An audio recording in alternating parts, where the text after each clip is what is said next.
We need to talk about the metal mercury, because each of the 7 rays, which is the 7 rays of the septenary, or the 7 rays of the strong, meaning the 7 days of the week.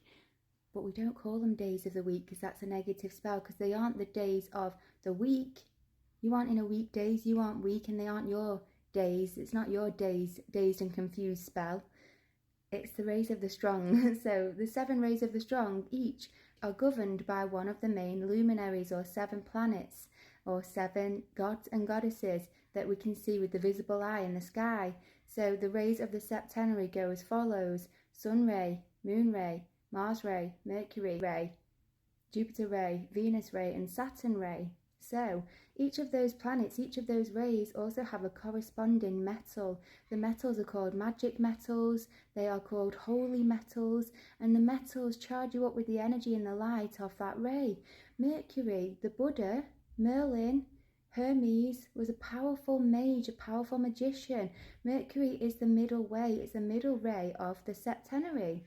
So the Buddha always talked about taking the middle path, being balanced and centered in the middle. That is what Mercury represents. So do you think that it's a bit of a coincidence that one of the precious magic metals has been taken from circulation? People say now you can't have mercury, it's illegal to buy in the UK, and people say it makes you crazy and it's poisonous. Something else interesting is people say that the word Mad Hatter, or mad as a hatter, came from back in the day when they used to make hats, and they used to use mercury to make these hats.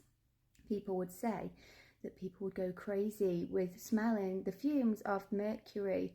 Now, who does society call crazy?